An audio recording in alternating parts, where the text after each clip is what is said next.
ಯಾರು ನೀನು?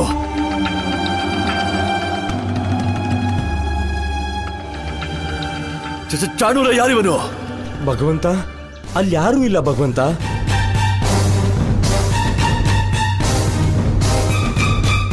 ಯಾರಿವನು? ಅಲ್ಲಿ ಯಾರೂ ಇಲ್ಲ. ಏನು ಯಾರು ಇಲ್ಲ? ಎಲ್ಲಿ ಹೋದ? ನನ್ನಂತೆಯೇ ಇರುವವನ ಹತ್ಯೆ ಇಲ್ಲ. ಹತ್ಯೆ ಅಲ್ಲ, ಇದು ಸತ್ಯವಲ್ಲ, ಭ್ರಮೆ. ಇದು ಭ್ರಮೆಯಲ್ಲ, ಸತ್ಯವಲ್ಲ, ಭ್ರಮೆ. ಸತ್ಯ ಹೇಳಿದ್ದ ಆ ನಂದನ ಪುತ್ರ ಗೋಕುಲ ಮಾಯೆಯಿಂದ ತುಂಬಿದೆ. ಆದರೆ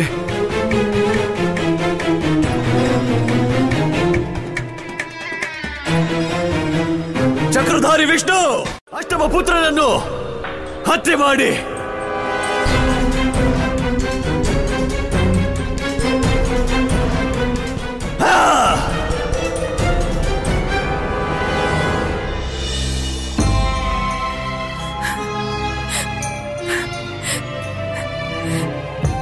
ಹೇ ವಿಧಾತ, ನೀನೇ ದೊಡ್ಡ ಕರುಣಾನಿಧಿ. ಮತ್ತೆ ಒಬ್ಬ ತಾಯಿಯ ಮೇಲೆ ಇಷ್ಟು ಕಠಿಣನಾಗಿದ್ದೇಕೆ? ನನ್ನ ಮೇಲೆ ಇಂತಹ ಅನ್ಯಾಯವೇಕೆ? ನನ್ನ ಸಂತಾನಕ್ಕೆ ಯಾವ ಅಸ್ತಿತ್ವವೂ ಇಲ್ಲವೇ? ಒಮ್ಮೆ ಇದ್ದರೆ ಎಲ್ಲಿದ್ದಾನೆ ಅವನು? ಅವನ ಅಮ್ಮನ ಬಳಿಗೆ ಏಕೆ ಬರುತ್ತಿಲ್ಲ? ಏಕೆ ಬರುತ್ತಿಲ್ಲ?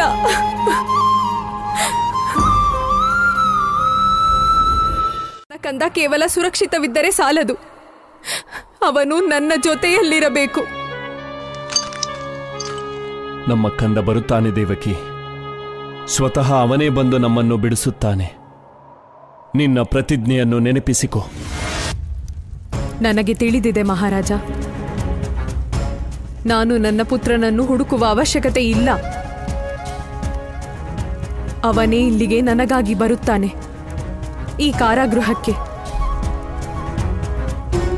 ನನಗೆ ನೆನಪಿದೆ. ನಡಿ ದೇವಕಿ, ನಿನಗೆ ನಿನ್ನ ಕಂದನನ್ನು ನೋಡುವ ಆಸೆ ಇದ್ದರೆ ನೀನು ಮಥುರೆಗೆ ಮತ್ತೆ ಹೊರಡು. ಅವನೇ ಅಲ್ಲಿಗೆ ಬರುತ್ತಾನೆ. ನಾನು ಕೇವಲ ಅವನ ಪ್ರತೀಕ್ಷೆ ಮಾಡಬೇಕಷ್ಟೆ. ಹೋಗು.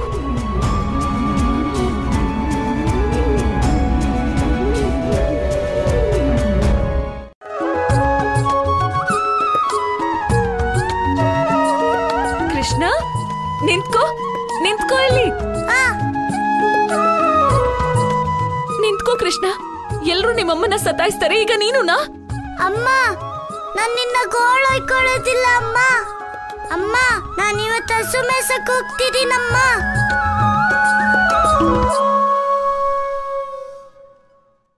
ಅಮ್ಮ, ನಂಗೆ ಬೇಗ ಊಟ ಕಳ್ಸಮ್ಮ, ಮರಿಬೇಡ ಆಯ್ತಾ? ಹಾ ಕಂದ. ಅಮ್ಮ, ನಾನು ಊಟ ಕಳ್ಸೋದ್ ಮರಿಬೇಡಮ್ಮ.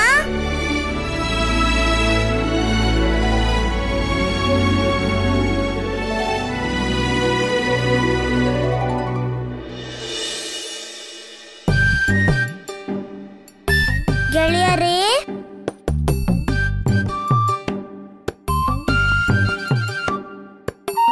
ನನ್ನ ಉದ್ದೇಶ ಒಬ್ಬ ತಾಯಿಯ ಉದ್ದೇಶಕ್ಕಿಂತಲೂ ಉದಾತ್ತವಾದದ್ದು. ದೇವಕಿ ತಾಯಿ ಕೇವಲ ಪುತ್ರನ ರಕ್ಷಣೆ ಮಾಡುತ್ತಾಳೆ, ನೀನು ಪೂರ್ತಿ ಜಗತ್ತಿನ ರಕ್ಷಣೆ ಮಾಡುತ್ತಿರುವೆ. ನೀನು ಧನ್ಯಳು ದೇವಕಿ, ನೀನು ಧನ್ಯಳು. ಸಾಧ್ಯವಾದರೆ ನನ್ನನ್ನು ಕ್ಷಮಿಸಿಬಿಡು. ನಾನು ತಪ್ಪು ಮಾಡಿರುವೆ ದೇವಕಿ. ಆದರೆ ನಾನಿಂದು ನಿನಗೆ ವಚನ ನೀಡುತ್ತೇನೆ. ಈ ಮಮತಾಮಯಿ ದೇವಕಿಯು ಧರ್ಮರಕ್ಷಕಿ ದೇವಕಿಗೆ ಸದಾ ಅಧೀನಳಾಗಿರುತ್ತಾಳೆ.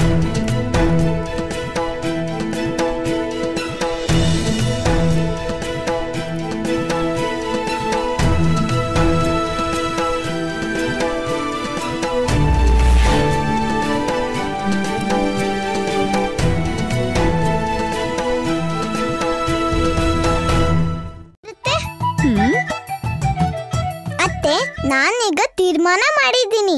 ನಾನೀಗ ಉಪ್ಪಿನಕಾಯಿ ತಿನ್ನಲ್ಲ. ರಾಧೆ ರಾಧೆ ಗೆಳೆಯ ದಾಮ, ನೀನಿಲ್ಲಿ?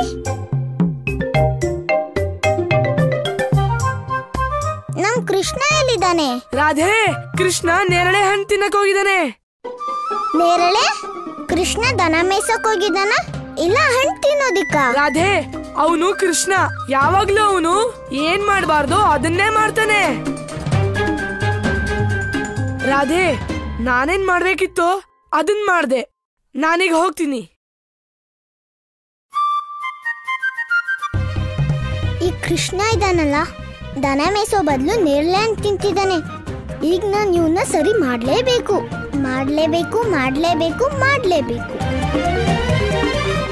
ಕೃಷ್ಣ ನನ್ಗೋಸ್ಕರನೇ ಕಾಯ್ತಿದ್ದಾನೆ. ಗೋಪಿಕೆ,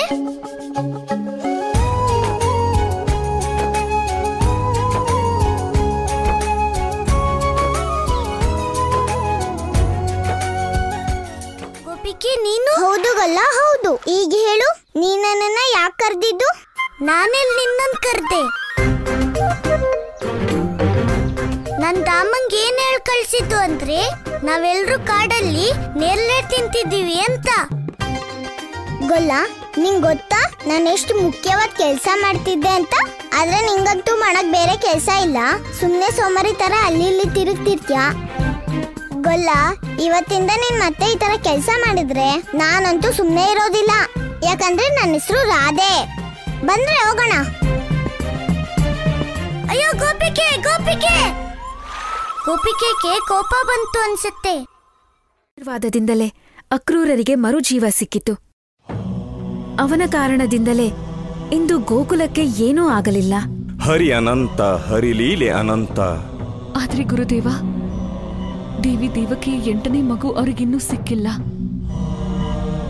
ಒಬ್ಬ ತಾಯಿಗೆ ಇದಕ್ಕಿಂತ ದೊಡ್ಡ ನೋವು ಏನೂ ಇರೋಕ್ ಸಾಧ್ಯ ಇಲ್ಲ. ಪಾಪ ಅವ್ರ ತಮ್ಮನ್ನ ಹೇಗ್ ಸಮಾಧಾನ ಮಾಡ್ಕೋತಾರೋ, ಅದೇಗ ಅವ್ರ ತಮ್ಮ ದುಃಖನ ತಡ್ಕೋತಾರೋ ಏನೋ.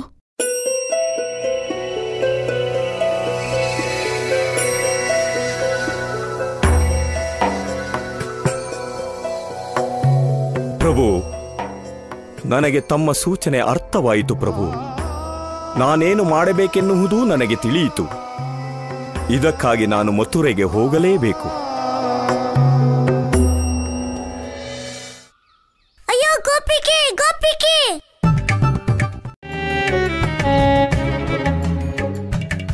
ಏನ್ ಯೋಚನೆ ಮಾಡ್ತಿದ್ಯಾ? ತೆಗೆದು ನೋಡು ಅದನ್ನ. ನಿನ್ಗೆ ರುಚಿಯಾಗಿರೋ ಉಡುಗೊರೆ ಸಿಕ್ಕಿದೆ. ನೀನು ತಿನ್ನು, ನನ್ಗೂ ತಿನ್ಸು.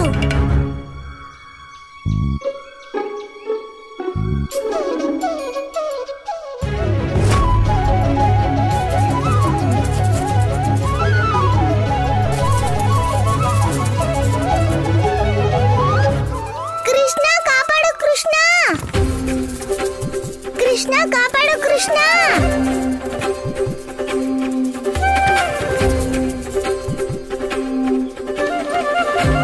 ಯಾಕಟ್ಟವಾರಿ ಗೋಪಿಕೆ, ಹೇಗಿತ್ತು ನನ್ನ ಉಡುಗೊರೆ? ಗೊಲ್ಲ, ನೀನ್ ನಂಗ್ ಮೋಸ ಮಾಡಿ ಇಂಥ ಉಡುಗೊರೆ ಕೊಟ್ಟೆ ಅಲ್ವಾ? ಈಗ ನೋಡ್ತಿರು ನಾನ್ ನಿನ್ಗೆ ಏನ್ ಮಾಡ್ತೀನಿ ಅಂತ. ಕೃಷ್ಣ, ಊಟ ನೋಡು ಅವ್ರಿಗೆ ಎಷ್ಟು ಬೆಣ್ಣೆ ಸಿಗತ್ತೆ ಅಂತ. ಗೆಳೆಯರೇ, ಈ ಗೋಪಿಕೆ ಏನ್ ಹೇಳ್ತಿದ್ದಾಳೆ? ನಿಮ್ಗೂ ಬೆಣ್ಣೆ ಸಿಗಲ್ವಾ?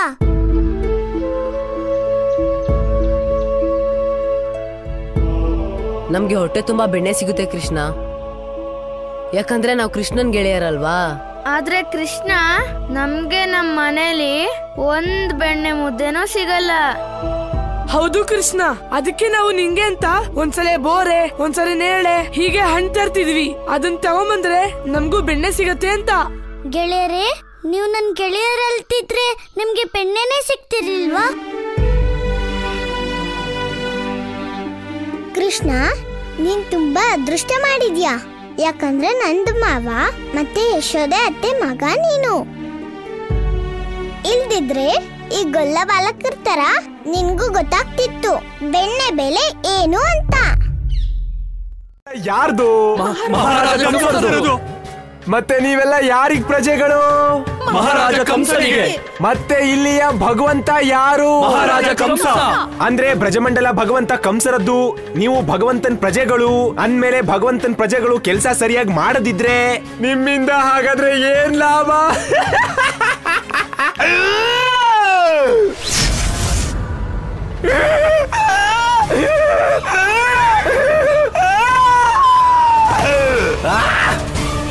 ತೆರಿಗೆ ಕಟ್ಟಲ್ವಾ?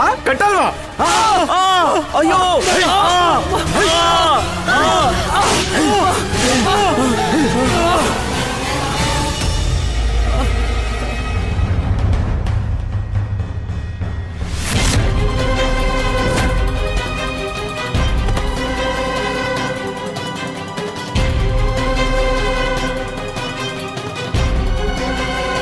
ಕೊಡ್ತೀವಿ. ಬೇಡ ನಂದ.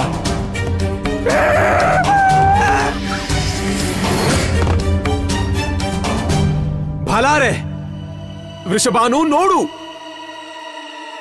ನಂದ, ನಿನ್ ಹತ್ರ ಹಸುಗಳಿರೋದು ಬರೀ 10,000. ಆದ್ರೆ ಬುದ್ಧಿ ಪೂರ್ತಿ ಬ್ರಜಮಂಡಲದಲ್ಲಿ ಎಲ್ರಿಗಿಂತ ಹೆಚ್ಚು. ನೀನ್ ಕಾಪಾಡ್ಬಿಟ್ಟೆ ಈ ಬಾಲಕನ್ನ, ಜೊತೆಗೆ ಪೂರ್ತಿ ಬ್ರಜಮಂಡಲದ ಜೀವಗಳನ್ನ. ಇಲ್ದಿದ್ರೆ ರಕ್ತದ ಹೊಳೆನೇ ಹರಿತಿತ್ತು. ಆದ್ರೆ ನೆನ್ಪಿರ್ಲಿ ನಂದ, ತೆರಿಗೆ ಹೆಚ್ಚು, ಧಾನ್ಯ ಅರ್ಧ. ಪೂರ್ತಿ ಬ್ರಜಮಂಡಲಕ್ಕೆ ಇದೆ ನಿಯಮ. ಬೆಣ್ಣೆ 2ರಷ್ಟು, ಧಾನ್ಯ ಅರ್ಧ. ಇದು ಭಗವಂತ ಕಂಸರ ನಿಯಮ. ಎಲ್ಲಾ ಬ್ರಜವಾಸಿಗಳಿಗೆ ಅರ್ಥ ಮಾಡ್ಸು, ಇಲ್ದಿದ್ರೆ ಕೆಲ್ಸ ಕೆಟ್ಟ ಹಾಗೆ.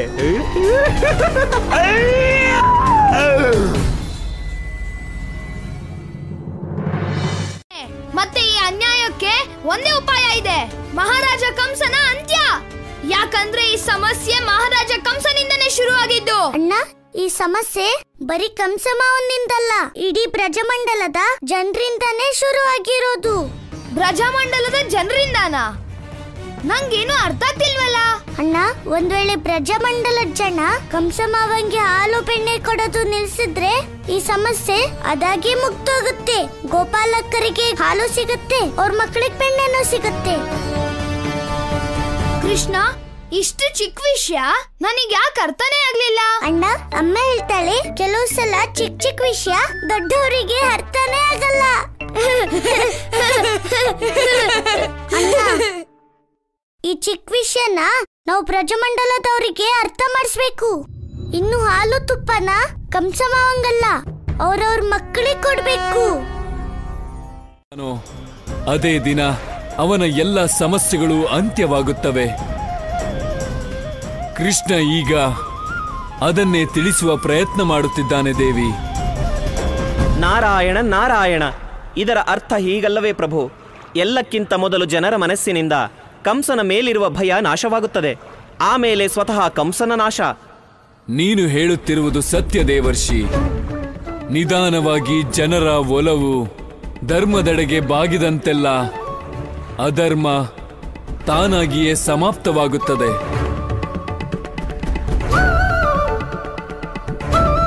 ಆದರೆ ನನಗೆ ಭಾಸವಾಗುತ್ತಿದೆ ದೇವರ್ಷಿ, ನಿನ್ನ ಮಾತೆಗೆ ನಂದಪುತ್ರನ ಈ ಯೋಜನೆಯ ಮೇಲೆ ವಿಶ್ವಾಸ ಮೂಡಿದಂತಿಲ್ಲ.